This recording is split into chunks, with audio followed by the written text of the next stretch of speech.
অবশেষে অযোধ্যা রাম মন্দির উদ্বোধন ও শ্রীরামের মূর্তিতে প্রাণ প্রতিষ্ঠা করা হলো। দীর্ঘ 500 বছরের প্রতীক্ষার অবসান ঘটিয়ে মাতা সীতা ও ভাই লক্ষ্মণকে নিয়ে প্রভু শ্রীরাম নিজের জন্মভূমিতে ফিরে এলেন। ভারতের স্বাধীনতার পর আর এক ঐতিহাসিক মুহূর্তের সাক্ষী থাকলো সারা বিশ্ব। এই রাম মন্দিরকে কেন্দ্র করে সমস্ত ধর্ম বর্ণ নির্বিশেষে সবাই যেন এক সুতোয় বাঁধা পড়ে গেছে। কারণ মুসলিম ফুল বিক্রেতা মোহাম্মদ আনিসের পাঠানো ফুলে সেজে উঠেছে সমস্ত রাম মন্দির। আবার যেখানে উপস্থিত ছিলেন রতন টাটা থেকে আম্বানি, ধোনি থেকে কোহলির মতো ভিআইপি মানুষেরা। এছাড়াও সারা দেশের সাধারণ মানুষের ভিড় জমিয়ে অযোধ্যা নগরীতে।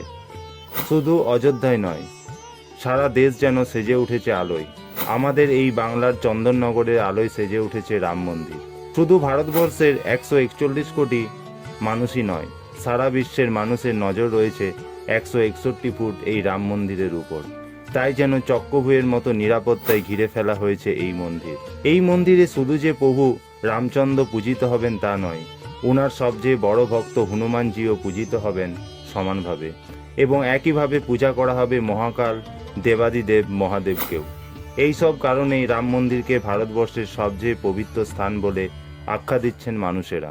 প্রধানমন্ত্রী নরেন্দ্র মোদীর হাত ধরেই প্রাণ প্রতিষ্ঠা করা হলো প্রভু রামলালার মূর্তিতে, যার সাক্ষী থাকলো গোটা বিশ্ব। সারা ভারতবর্ষ যেন উৎসবে মাতোয়ারা।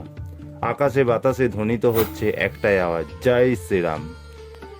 আমাদের এভরিডে ইন্সপিরেশনের ইউটিউব চ্যানেলের সাথে যুক্ত থাকুন, অজানা তথ্য জানুন এবং আমাদের জানান।